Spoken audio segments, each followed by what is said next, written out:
In this section, we're going to cover 7.4 and 7.6, which are rational equations and inequalities. We'll start with our warm-up question for factoring, which now hopefully we're feeling a little bit more comfortable with. This is a difference of squares, so it's going to be x plus 6 times x minus 6. It just wants us to factor, right? We do not have to solve for r here. And the second one, we want to solve for y. So I'm just going to rewrite this. We'll subtract the 5 and bring it to the other side. And then we'll divide everything by 2. So that'll be negative 5, and 10 divided by 2 is going to be 5. So this is in slope-intercept form now. And then last but not least, we need to add these two fractions. So we're going to need a common denominator. The smallest number that works for both of them is going to be 15. So this first one needs to be multiplied by 5. Times 1 is 5. Needs to be multiplied by 3. So 2 times 3 is 6. Will give us 11 out of 50. Let's talk about the difference between a rational equation and a rational expression. The equation is going to have the equal sign.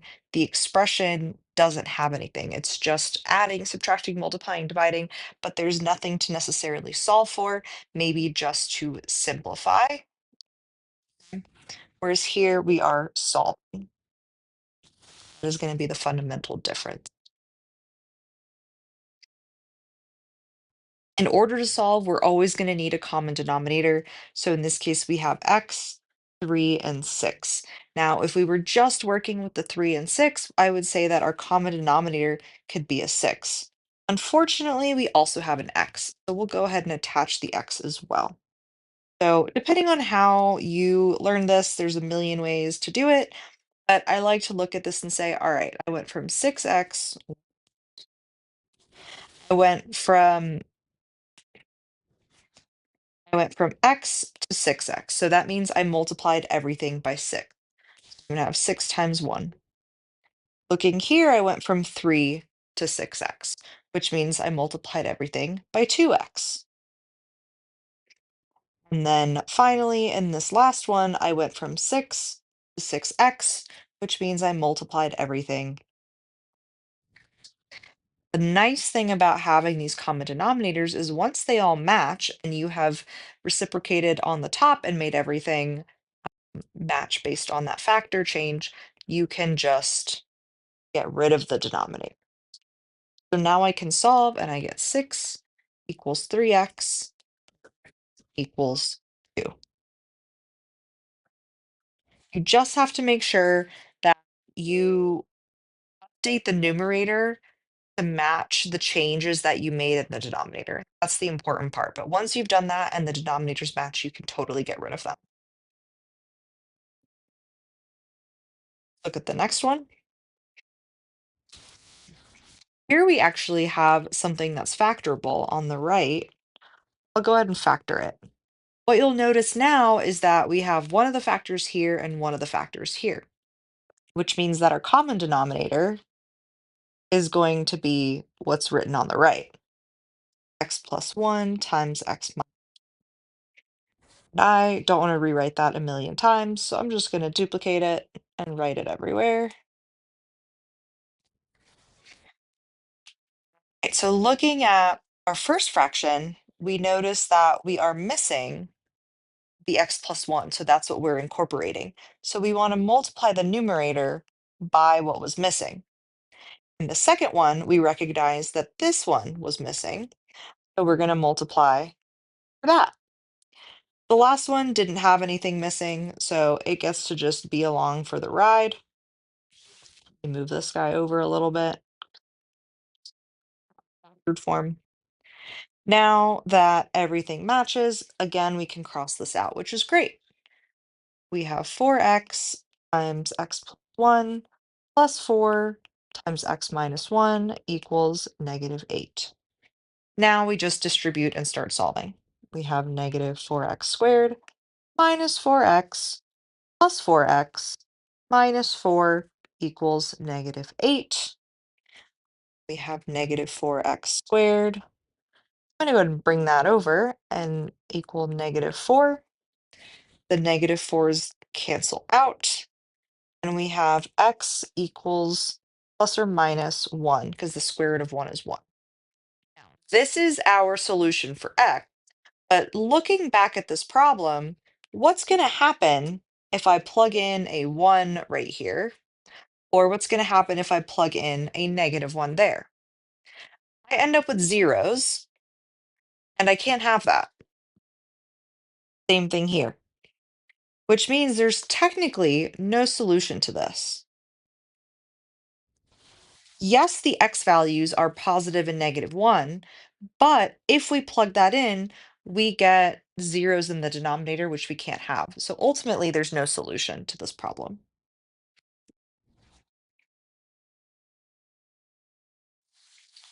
Moving on.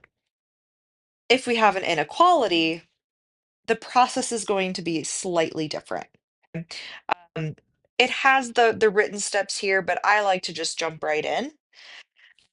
We need to talk about restrictions. And so with a fraction, we do have a couple of restrictions. The denominator can never equal 0. So x plus 3 cannot equal 0 ever.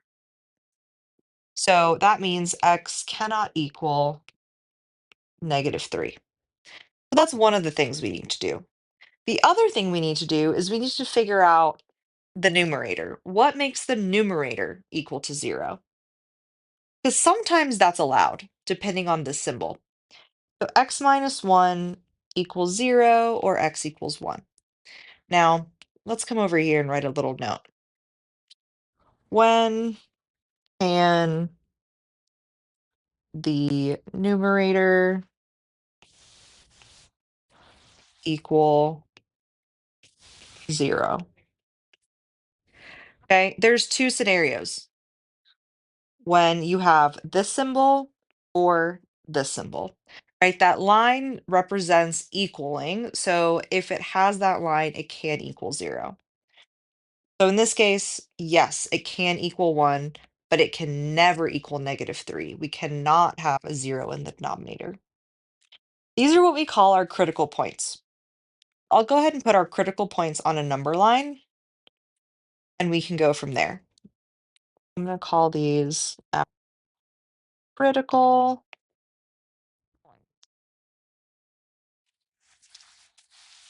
-3 and 1 are the critical points.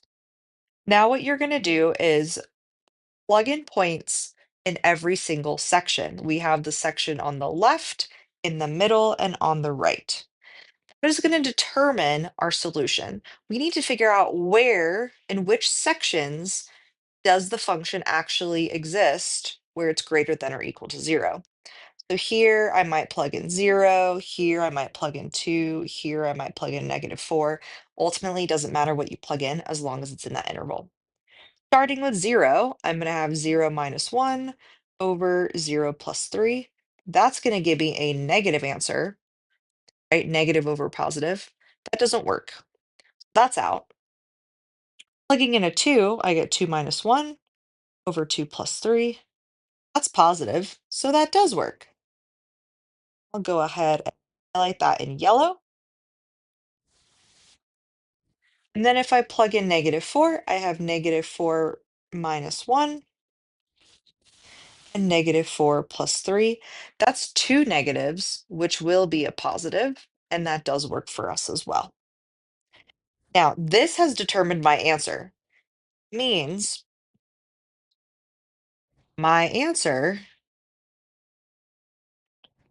for where the function is greater than equal to 0 is -infinity up to that critical point of -3 and from 1 to infinity. I skipped the parentheses and brackets because I want to talk about that specifically. We already talked about how -3 can never exist, but we also mentioned that 1 can exist depending on the symbol. In this case, we do have the equal sign, so it can be 1, but again, it can never be -3. So here is the solution for where this rational is greater than or equal to 0.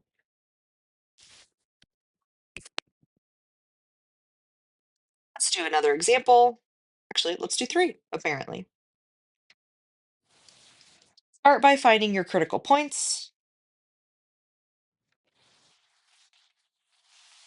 In this case, there's no equal sign. So x plus 2 cannot equal 0, and x minus 1 cannot equal 0. So can't have a -2, can't have a 1. So we're going to have all parentheses. Here's my -2, here's my 1. Let's just plug in some points. I'll go ahead and do 0, 2, and -3. So I don't know why I'm trying to squeeze it all in here. I have plenty of room, so let's move that over. Plugging in 0 gets me 2 over -1, which is negative. That's not going to work. Plugging in 2, we have 2 plus 2 over 2 minus 1. That's positive. That's going to work. And plugging in -3, that's going to give me a double negative, which is going to be positive and is going to work. So that means we're going to go from -infinity to -2 parentheses and 1 to infinity. Both of those have parentheses because, again, we have for sure confirmed that neither of the critical points are going to work. It's going to be a parentheses. Next one. Let's find our critical points. A denominator can never be 0, but the numerator this time can be. So let's solve, and we'll draw our number line with our 2 points, -1 and 4. And we'll just plug some points in. So we'll do 0, -2, 5.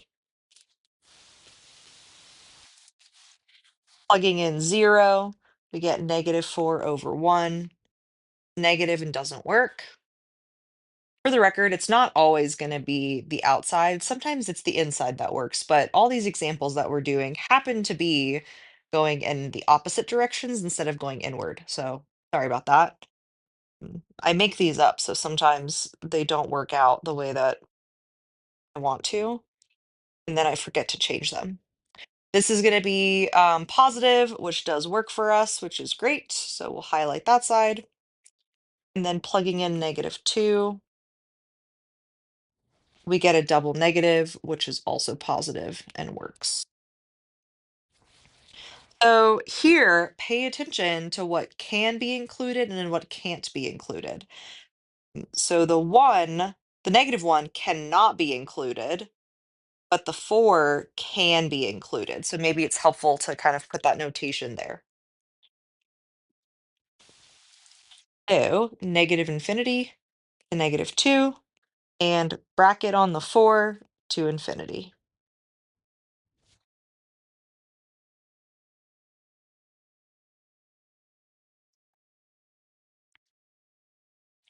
Last example, I believe. Yep. We'll find our critical points. I liked that in red actually, so let me switch that to red. I think that's the red makes it like really stark. So it's less than, so 4x cannot equal 0, and x minus 6 cannot equal 0. So x can't equal 0, and x can't equal 6. Annoying that we can't use 0 as one of our plug-in points, but that's okay. We'll just use some different numbers. So we have 0 and 6, and we'll plug in -1, 1, and 7. Starting on the far left, we have 4 times -1 over -1 minus 6. That's a double negative, so it's positive, and it doesn't work. Finally, we have something that looks a little different. If we plug in 1, we have 4 times 1. And then 1 minus 6, that's going to be negative, and it is going to work. Right now, we've got the middle. And then if we plug in 7, we've got 4 times 7 over 7 minus 6, which is positive and doesn't work. Similar to before, I'm going to go ahead and mark these as parentheses because they are not included, right? Which means my answer